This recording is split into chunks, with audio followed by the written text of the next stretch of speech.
Welcome to the Pearson Center Conference on the New Challenges for the Canada We Want, and a very special event today to mark the 125th birthday of Lester B. Pearson. My name is Andrew Cardozo, and I'm president of the Pearson Center.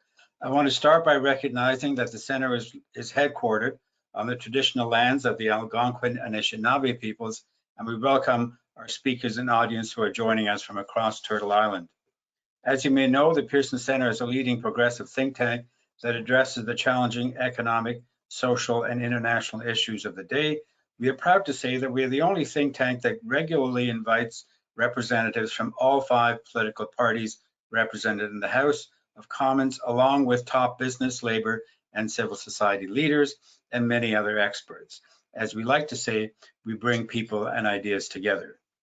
Thank you to all our donors and sponsors, many of you who have joined us today, and a special thank you to the sponsors for this conference, who include Baylis Medical Technologies, the Hill Times, and the Canadian Health Coalition.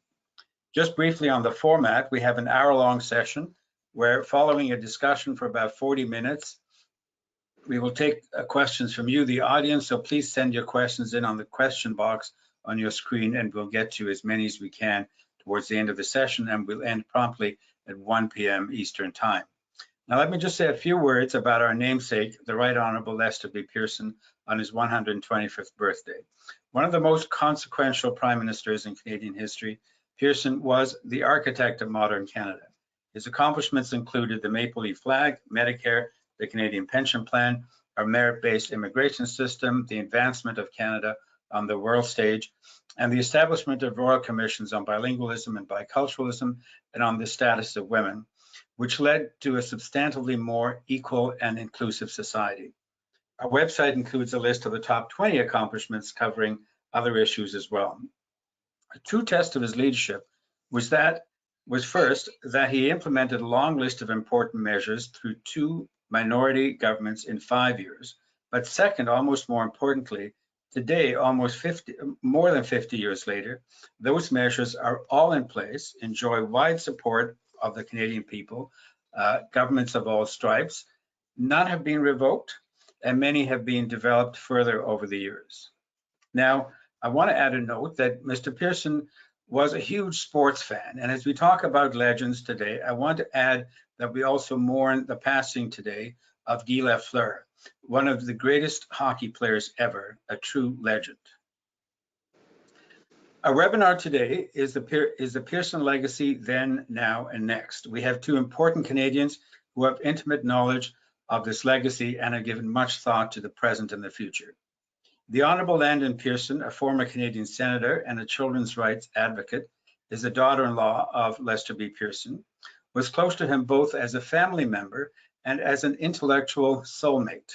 She continues to explore and write about his legacy and its relevance today. The Hon.Bob Rae is a lawyer, negotiator, former premier, and national political leader who is now Canadian ambassador to the United Nations at a turbulent time in the world. Who better to represent us at the world body these days? The UN is an institution that Pearson played an active role in creating. Bob Rae's father, Saul Rae, was also ambassador to the UN and worked closely with Pearson. I want to take this opportunity to thank Senator Pearson for her ongoing support and involvement in the matters of the Pearson Center, and to thank Ambassador Rae for his encouragement when we were talking to various political leaders a decade ago when we were establishing the Pearson Center. I'm delighted that a moderator today is Frank Baylis. He's a co-chair of the conference. He's executive chairman of a very successful company in Montreal, Baylis Medical Technology. He's also a former member of Parliament and is deeply committed to better politics in Canada. With that, over to you, Frank.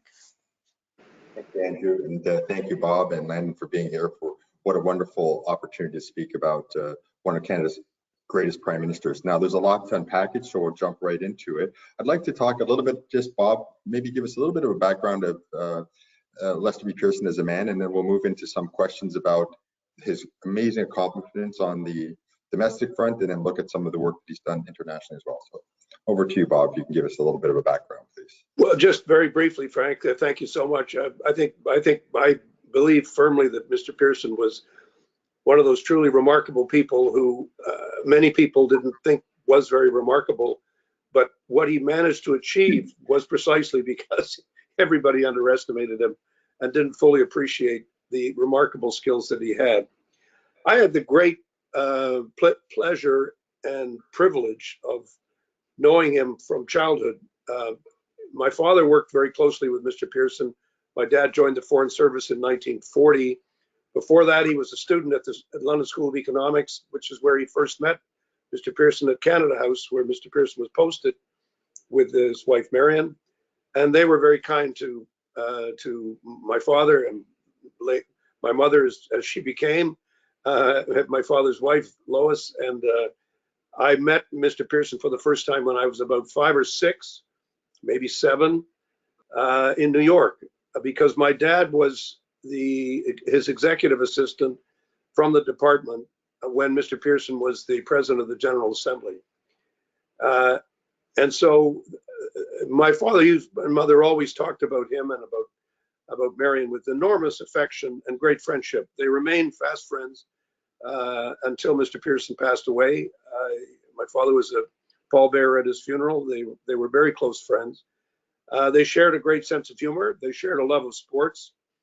They shared a love of Canada, and they shared a deep sense of Canada's role in the world. The last time I saw Mr. Pearson personally was actually in Mexico when I was 21. I was graduating from the University of Toronto, and my dad was ambassador to Mexico. Mr. Pearson was staying with my parents as part of some conference he was leading. And at that time, he was doing his groundbreaking work on the World Bank and on increasing Canada's commitment to international development. That was a remarkable, for me, a great meeting, because I was a very interested student. Was about to go off to Oxford, where he had been a student as well. So we had a lot of chat about that, but mainly talking about his report and why he thought it was important for Canada to do even more than we had done up until then in the field of global development. A report which remains influential to this day and continues to have a great deal of impact in terms of what countries need to do and how they need to do it. So that was, to me, was typical of the kind of contribution that he was. What was he like as a person? Well, I can only give you some impressions. First of all, he was extremely kind. He was one of those people who's interested in other people. He did not talk only about himself. He talked about you. He wanted to know what I was up to. Wanted to know what I thought about things. He was very self-deprecating, very humorous, very warm and funny. And my father used to say to him, he used to say about him, he said he was all of those things, but he was a very substantive and substantial person. And in the introduction, Andrew referred to him having been a prime minister of consequence. He was a prime minister of consequence. What his government achieved in 5 years was truly remarkable. But I think it's larger than that. He was a man of consequence. He was a more complex individual. He was a more private individual. He was a more widely read and thoughtful person than I think many people fully appreciated and understood. Because he had this great empathy and great ability to get along with people and to connect with people and to reach out to people, I think some of these other qualities have sometimes been underestimated. My parents loved him very much, and my father, I think, admired him as much as he admired anybody that he had the opportunity to know and to work with. And I must say, looking back in time now, as we compare him to other prime ministers, he was truly a great man and a great prime minister and a wonderful Canadian. And I'm very glad that we're having this opportunity to pay tribute to him. Thank you, Bob. I think that you touched on an important point, that ability to communicate and connect with many people allowed him to be extremely successful, not only and did it within 2 minority governments. So thank you for that. Landon, you have a very unique perspective on Mr. Pearson, both from a family perspective and from a working perspective in all the work that you did as a senatress, I could say. So maybe I could hand it over to you and you can give us a bit of your thoughts on both those fronts. And I know that you have some specific things you'd like to speak about of Mr. Pearson's impact on national unity and the like. So I'll pass it over to you, Landon. Thank you very much, and thanks to Andrew and to the Pearson Center and everybody who's working there for this opportunity to share some of my thoughts about my father-in-law on this day, which is actually the 59th anniversary of his coming to power, April the 22nd. I'm also really happy to share this with time with Bob, and who I know my father-in-law, because the Pearsons and the Raes, as he just said, has gone back a long time, and I know that my father-in-law would have been delighted to see Bob in the role that he's playing now. Anyway, I would like to speak specifically about national unity, because I think Bob will talk more about the international. I really think he was the right man at the right time, and that all Canadians to address the issues of that time, and that all Canadians are his beneficiaries today. So tomorrow, April 23rd, is his birthday. And for some peculiar reason, he was convinced that he shared his birthday with the Queen. But of course, her birthday was yesterday. And she turned 96. So he would have turned 125 tomorrow. So he was considerably older than her. But he was fond of her in a avuncular fashion. And she was fond of him, comfortable with his presence, because that's just what as Bob was saying. He able to make people feel comfortable no matter who they were. And she showed this by awarding him the Order of Merit, which is a distinguished honor that is only in the sovereign's gift. And it's designated to for distinguished individuals who throughout the world for whom the crown is their head of state. So it's the Commonwealth. And there are only 24 at any one time. And LBP's fellow members were composers and poets as well as statesmen. I mean, T.S. Eliot and LBP, you don't think of often as in the same breath. But they were both members of the Order of Merit. Anyway, he was gratified by her gift. But for all that, he was not a royalist. He admired the Queen, and he did not challenge the Westminster model of government that Canada has adopted with the Queen as head of state. But he was above all a passionate Canadian. And I think I'll echo things that Bob was saying about in my memory. He was quintessentially Canadian. Self-deprecating humor, open, strong moral compass, and likable. And I remember being much amused by him saying, if people seem to like me, but they don't always vote for me. And he went through election. In the 1960s, this, he said about, so when he, in 59 years ago, to ensure that our country would remain united.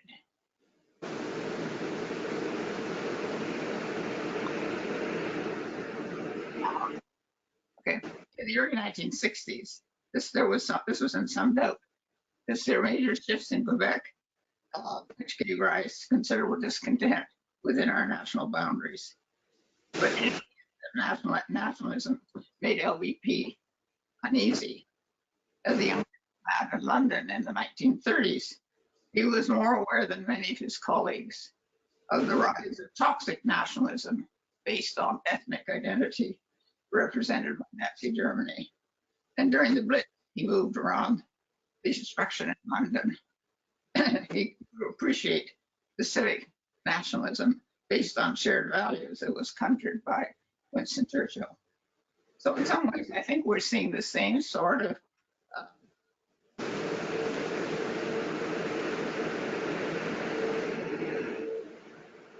with the toxic nationalism of Russia around Putin and the civic nationalism of Ukraine based on democracy, human rights that is championed in place that is championed by Zelensky. After London and a brief stay in Ottawa LBP went to Washington, where he became our ambassador, and he was present in San Francisco at the creation of the UN, as the nations of the world agreed to address the human wrongs of the past by putting human rights front and center. He was unquestionably the man who was unquestionably at home in the world, but he never lost his strong sense of what it meant to be a Canadian and how important the existence of Quebec was to that identity. And the sense was only reinforced when he sat in the House of Commons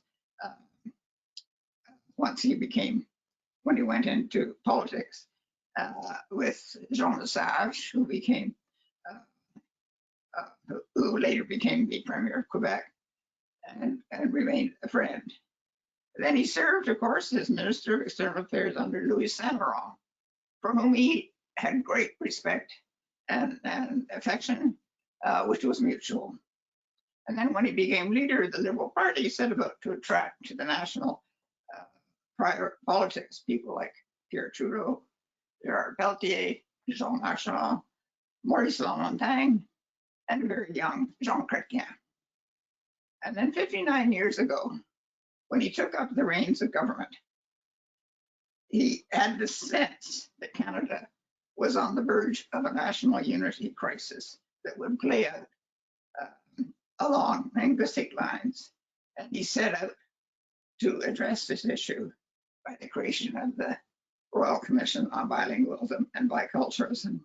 And anyone who wants to refresh their memory about what the climate was like then, I recommend a book that's come out, edited by Graham Fraser, who was a commissioner of languages, which is the memoir of Peter Scott about the Royal Commission on it's brilliantly edited by Graham, so it reminds you of that flavor, which most of us have probably since forgotten.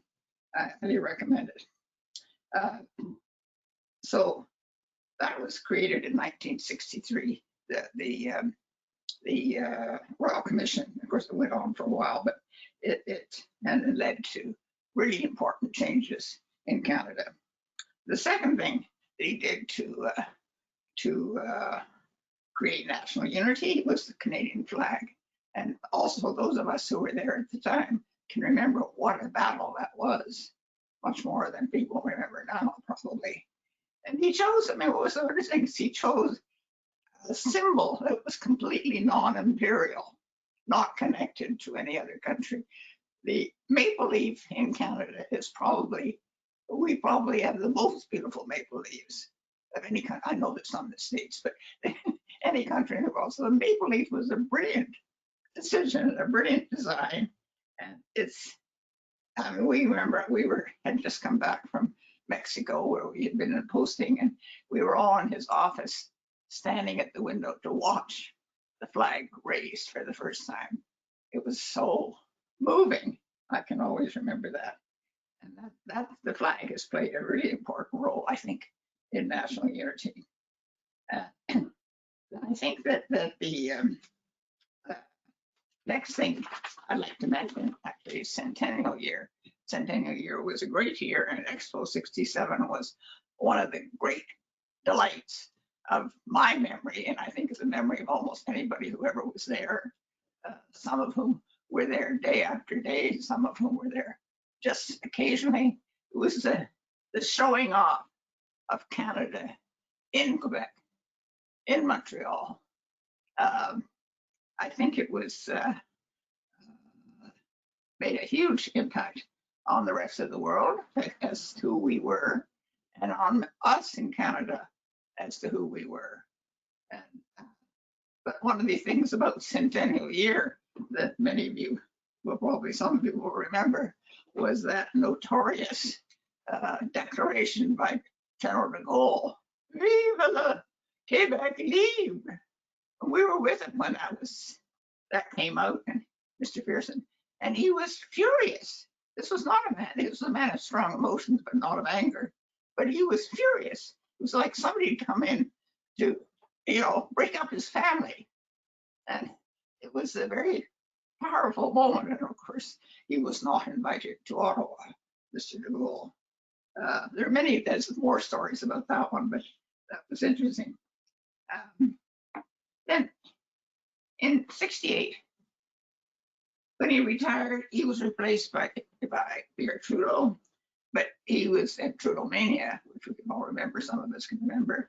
But Trudeau also finished off with the Official Languages Act and many of the other things that Mr. Pearson had set in motion.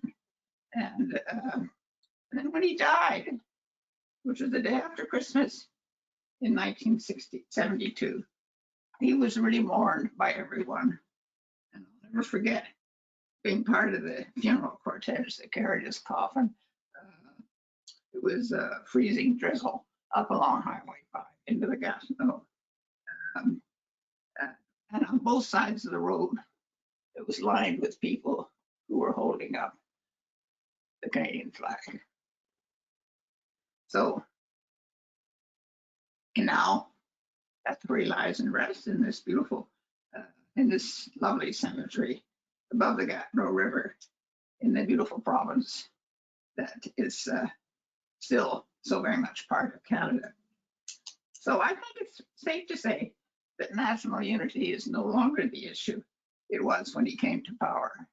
The flexible federalism to which he was so committed really does seem to be working. Within our vast and varied land, there are still all sorts of tensions, of course, and many issues still to be resolved, but with our Indigenous people, for example. But there is little sign that the country as a whole is going to fly apart. Thank you. Lester B.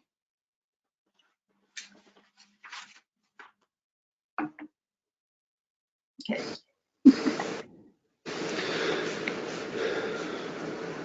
That was great. That was great, Landon. That was wonderful. Oh, thank you. So thank you, Landon. That's excellent. You know, it's interesting. I'm actually calling from London, England, and on the cab ride to my Airbnb, the cab driver had to tell me about how wonderful he thought the Canadian flag was. Say, you have the most beautiful flag in the world. So to your point, Landon, and you know, we take for granted these things that are now woven into the fabric of Canada, but that Medicare, people look at that and it's a unifying force across the country. The flag, the concept of bilingualism, all these things that, as you said, Mr. Pearson brought in. I don't know, Bob, if you'd like to add a little bit to that train of thought. I don't think so, because I mean, only to reinforce what Landon has said, and in some ways, I think it was Mr. Pearson's diplomatic experience, and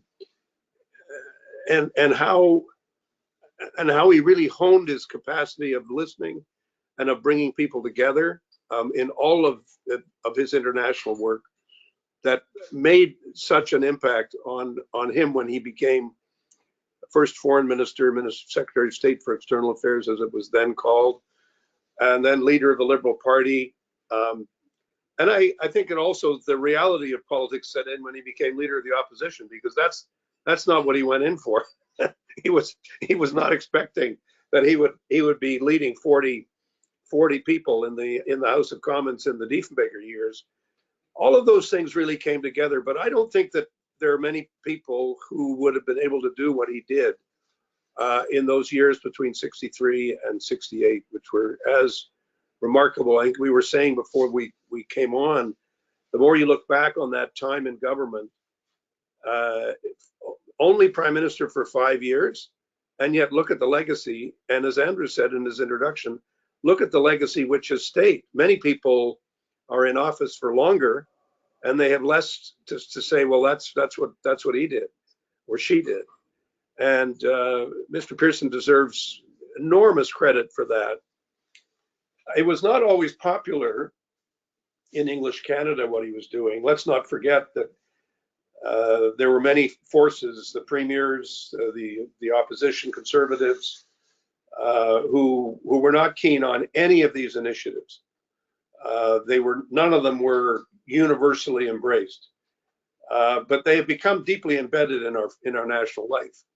So that shows you that it takes some guts to get it done and some courage to say, no, we're going ahead with this. This is what we're going to do. And I think it had a huge impact. It's had a huge impact on the country. And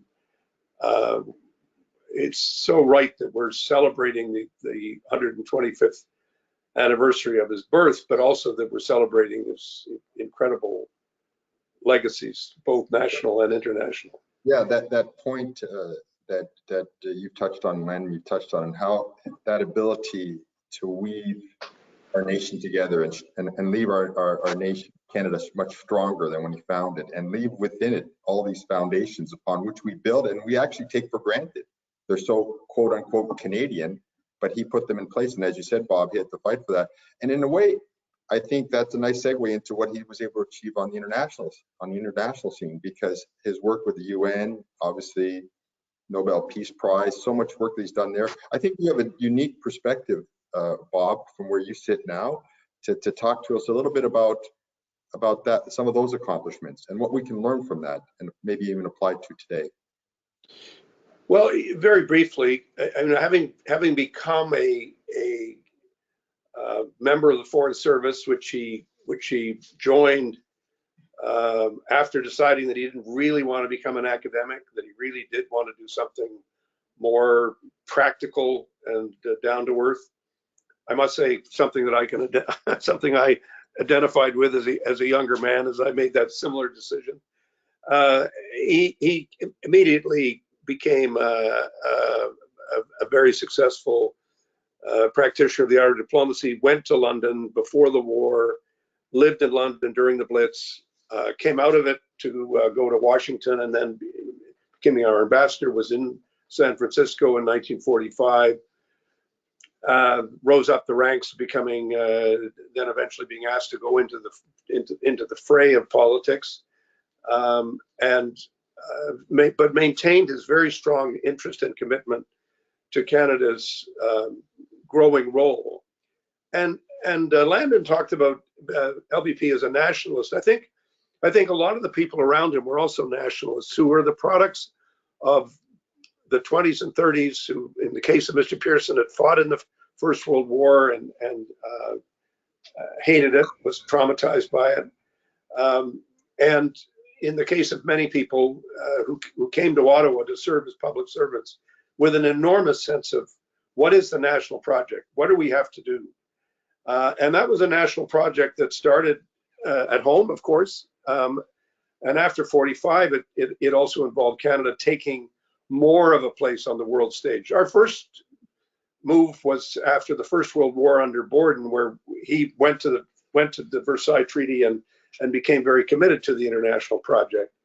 Mr. Pearson maintained that after 45. The first thing he did was he recruited people, and he developed a team of people, of whom my dad was one, but there were many others. Michael Ignatius' father, George, was a very key member of that team. There are a number of other people who were very much influenced by Mr. Pearson. Mr. Diefenbaker used to call them the Pearsonalities. He hated them as a group. I don't know about individually, but didn't have much time for it. But and they all felt the same way. It was important for Canada to play a role. We played a role in the Second World War. We played a role that was bigger than what people knew and recognized. They didn't like the isolationism of Mr. King, which had been dominant in the years between the wars. They very much wanted to engage. And so Mr. Pearson led the way as the foreign minister for, 9 or 10 years until 1956. And during that time, we not only were present at the creation of the UN, we were there for the GATT, the General Agreement on Tariffs and Trade. We were there for formation of NATO, which Mr. Pearson was very heavily involved in. And then obviously things came together. President of the General Assembly, which is really, in a sense, an honorific role, but it also reflects the views that your colleagues in the Assembly have of you. A tiny Assembly compared to today, only about 53 or 4 countries compared to 193 countries today. So much more close personal relationships established. He never dropped any of the relationships that he built up in San Francisco, and afterwards he remained very, very close to leaders of foreign policy in every country, Eden, Atchison, you name it. He was part of a group of people who knew each other very well and worked very closely. But again, if you take a step back, it was always as a Canadian. It wasn't as a member of the British Empire or, frankly, as a member, automatically supporter of the Americans. He had his own views and his own positions, which he articulated very clearly. And we had this extraordinary opportunity in 1956 when the British and the French and the Israelis concocted this crazy idea of invading Suez, pretending they weren't invading Suez, and then getting caught out, and this blowing up in everybody's face. And I think what he realized, because of his personal relationships with the Brits, as well as with the Americans, of course, were furious, but Mr. Pearson was partly motivated as well by saying, we don't want to humiliate anybody. We want to figure out a way to let them get off this train because it's not working without rubbing their noses in it. And that's really what the Pearson approach to Suez was all about. It was about finding a solution, getting them out of it, persuading them that they had to, and then doing it. And I can remember when John Foster Dulles died.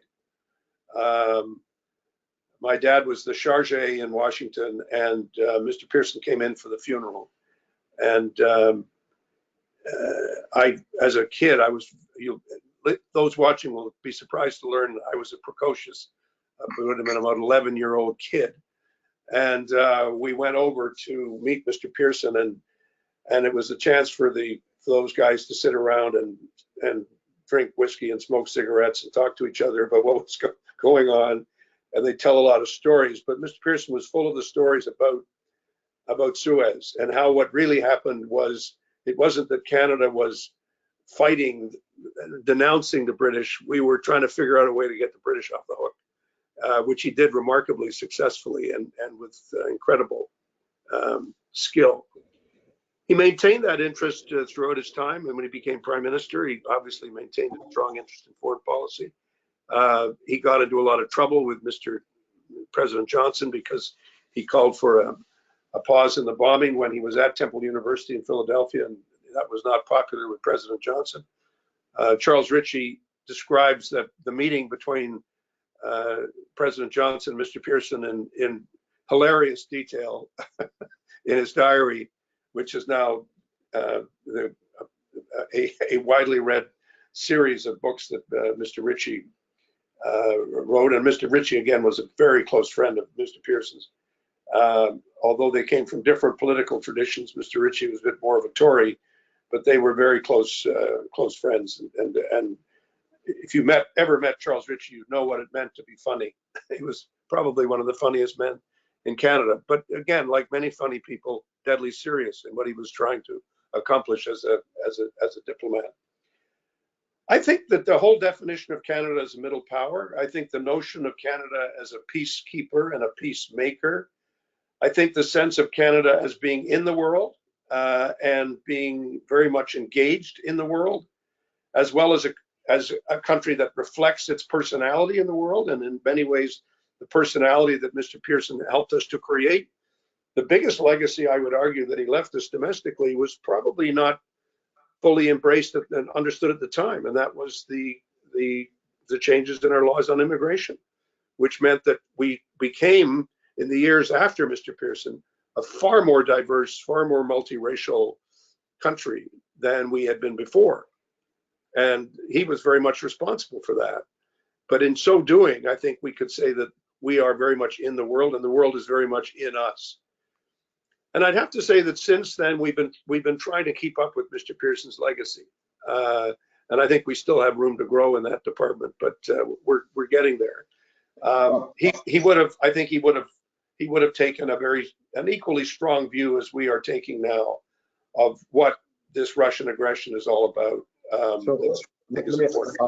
ask you to hold your thought there, because that's something I'd like to delve into. I'll just flip it back to you for a second, Landon. It's very rare that we see a man of stature accomplish something both so much on the domestic level and then again on the international level. Tend to be strong in one area, or strong in another area. But as Bob's touched on, Mr. Pearson's legacy, both Canadian and international, is second to none amongst our prime ministers.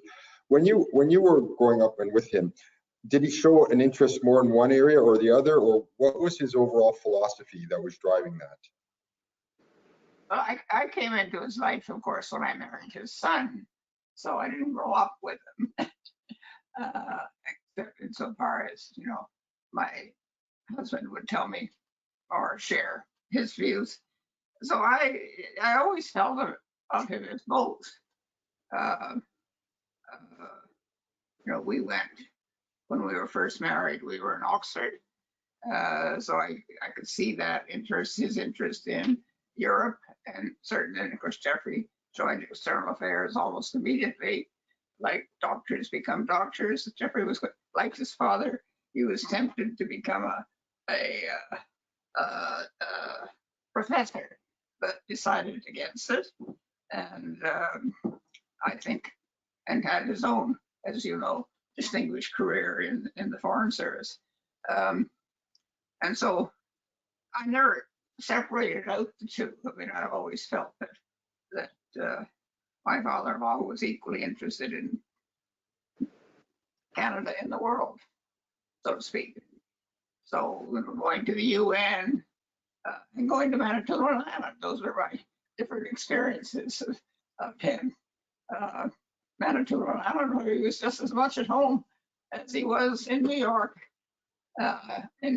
so, or in other things. So no, I think he was in that sense, he was unusual, but he was also a product of his times in that sense of how he grew up, how he was educated.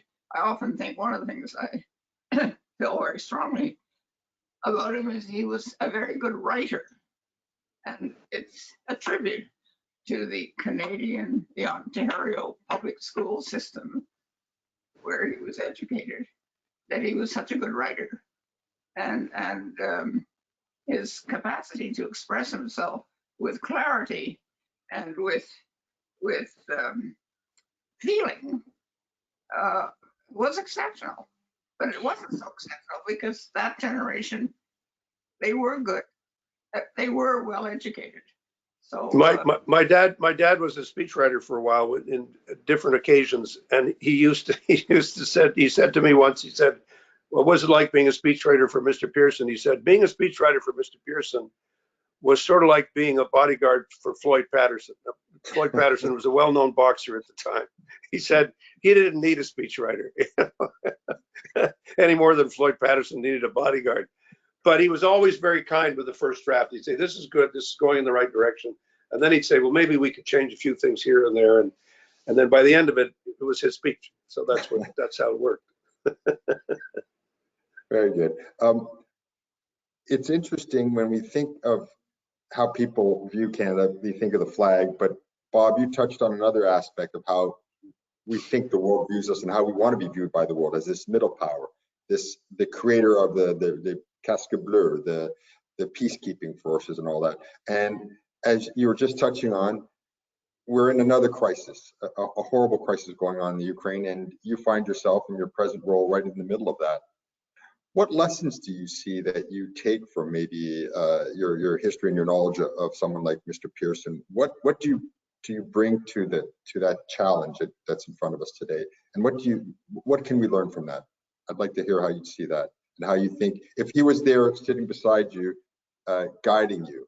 Because obviously, when you gave the example when you went into the Suez Canal crisis, to come out with a solution, it seems evident always after the fact. But I'd like to hear your thoughts on that.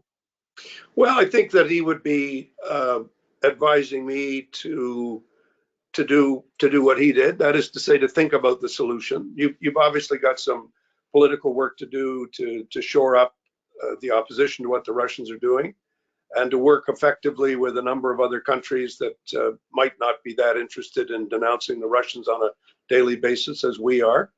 But I think more and more thinking, and particularly as time goes on, saying, well, what is the answer to this? Sometimes people think of Mr. Pearson as being sort of a diplomat, a negotiator, and a man of peace. And he was all of those things, but he was also not afraid of conflict. People forget that the United Nations really found its feet in the early 1950s because of the Korean War, because of what NATO and the UN members of NATO who agreed to basically fight aggression and to stop it as best we could at great loss. I mean, we lost a lot of lives in the Korean War. And I think looking back on it now, I think you'd say the ability of countries to take that kind of punishment was really based on the experience they had in the Second World War. And that is that in order to fight aggression, you have to be prepared to fight it, that at some point you can't just negotiate your way out of it.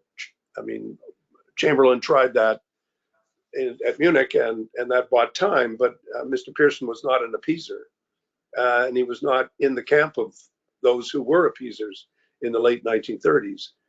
So I think he'd be saying, you can't appease these guys, you've got to be prepared to take them on, but at the same time, you've got to be trying to figure out what's the solution, what is the answer. And that's what Canada is actually doing now. That's what we're doing. We're helping with the war effort, and we're also helping in the humanitarian effort, and we're helping in the negotiation effort. And I think that's what he would have wanted us to do, and that's where I think we need to be. It's an interesting point, because when we look back at Mr. Pearson, we see a Nobel Peace Prize, we see a solution to a crisis, and we see the creation of the peacekeeping forces. But your point here, Bob, you're saying he was not an appeaser. Now that's an interesting perspective, because you have Canadians today that are of the mindset that we should not be involved in this conflict, or we should take a step back, or we should be strictly looking for a negotiated solution. You don't feel that that's necessarily the approach that he would have taken? No, did I understand? No, I don't. And I mean, he was not. He was very much a product of that time. Don't forget. I mean, I think his not very much has been written apart from John English's biography about Mr. Pearson's experiences in the First World War. But it's clear, certainly from John's account, that Mr. Pearson was traumatized by that experience. That he was not. He found the conflict hard to see and hard to take, and it was difficult for him. But I don't think he came out of it feeling that it was all a waste of time. I think he came out of it feeling that there was an incredible sacrifice for people to have made, and what did we have to show for it? Out of the Second World War, I think he was very determined to make sure, together with a lot of other people, that we actually did have something to show for it that would learn from our experiences and from our mistakes.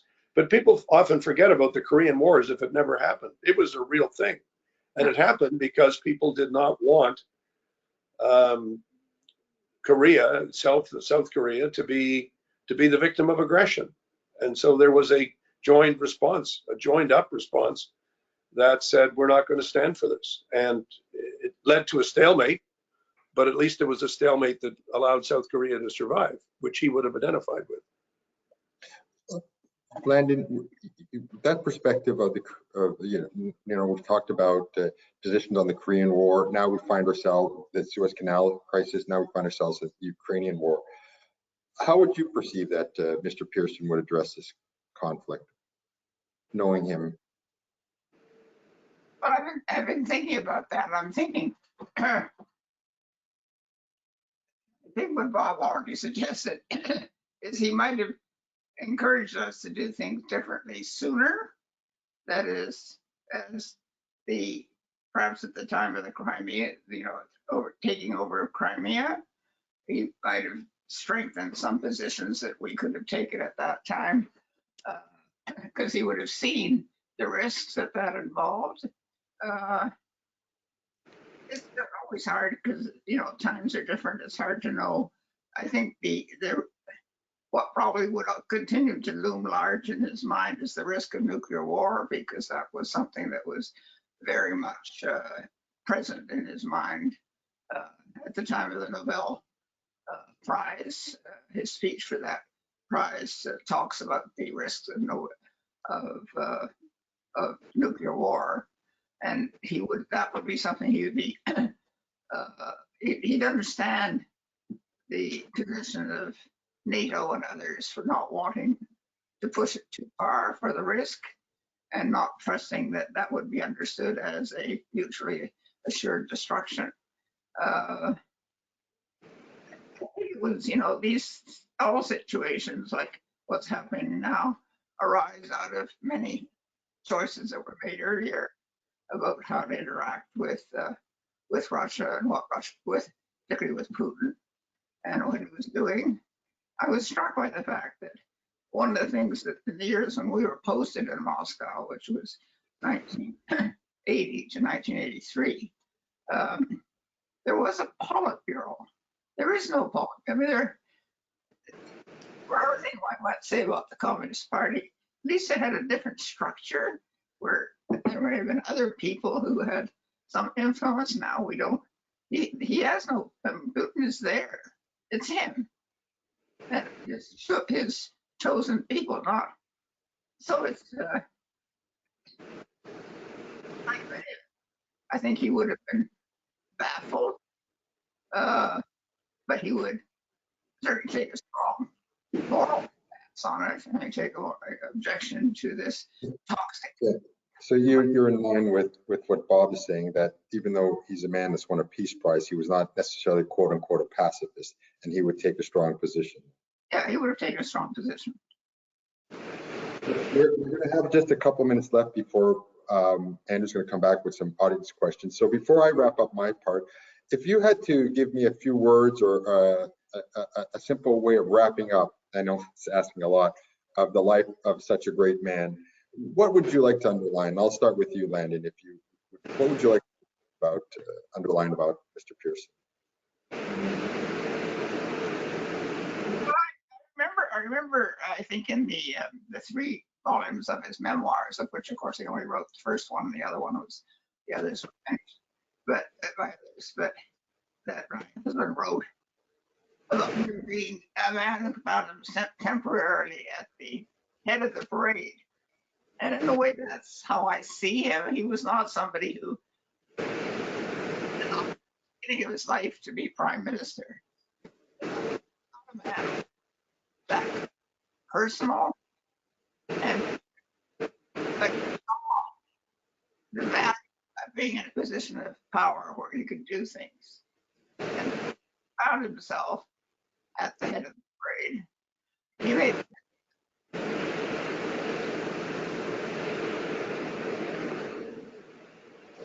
Thank you, Landon. That's so temporarily at the head of the parade. Okay, very good. And pass it over to you, Bob. Well, just on that score, Arlene used to say to me when I was interim leader, she'd say, "Don't forget, all leaders are interim. They think they're permanent, but nobody's permanent in this business." It's worth remembering. No, I think Landon's captured it. I think it's interesting. We talk about his sports career, his interest in sports. He was more interested in the achievements of a team than he was in the achievements of an individual athlete. He cared a lot about individual athletes, and he'd talk to us as boys.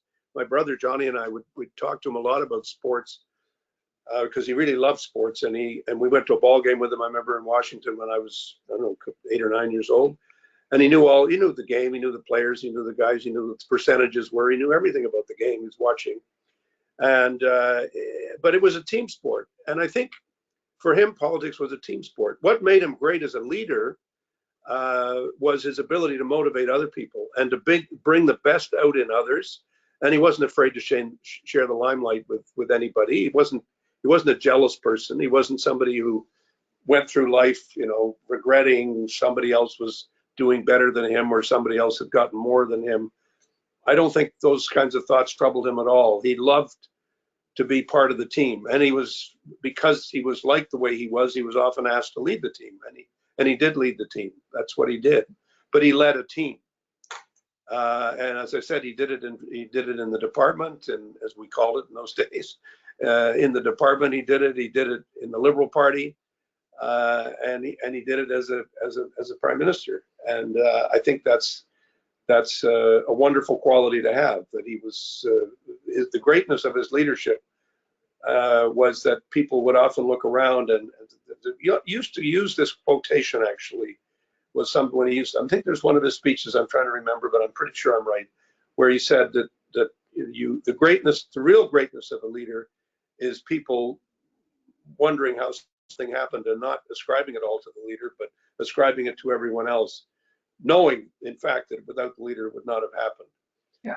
The achievements that Landon has talked about on national unity, his achievements as a leader in foreign policy would not have happened without him. But he was not somebody who insisted that was a recognition that he wanted above anyone else. Those things kind of came to him, but not because of his overweening ambition at a personal level. That's a great way to sum it all up. And I'll just add my little bit too. A great leader brings in great people. And as you touched upon, we've had the Jean Chrétiens, the Pierre Trudeau's, other great leaders. They don't create a vacuum. They actually pull in many great people. So I also look at that as part of one of the great legacies of Lester Pearson.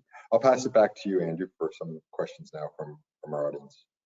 Thank you, Frank. We've had a few questions come in from the audience, and Bob Rae, a couple for you at the start.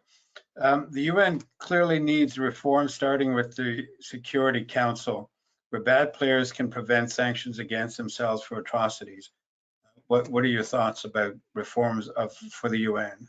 Well, my first thought is easier said than done, right? The compromise that led to the vetoes, Mr. Pearson was at San Francisco. Anybody who was there will know that this was demanded by the Americans and the Russians and the Brits and to a lesser degree the French and the Chinese as the principle by which they got there. So they were never going to give up the veto. And in fact, it took a lot to persuade the Russians to back off on their demand that the veto should apply to everything, including, the agenda of the meeting kind of thing. The way in which the council would conduct itself, those were designated as procedural issues over which there would be no veto. And Stalin had to be persuaded in a midnight visit from Harry Hopkins that that's what he would allow to happen. He said, okay, I'll do that, with other conditions attached to it.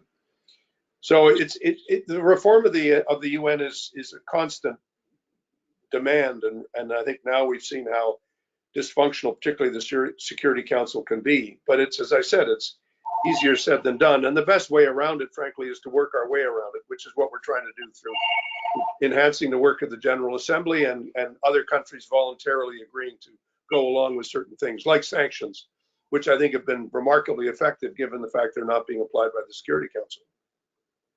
Yeah, so the General Assembly can increase its work without the Security Council? Yes, that's how we got to Korea. That's how we got to Korea. We got to Korea because the General Assembly agreed it would go, and because the Americans and several other countries, including Canada, were prepared to go to bat for that approach.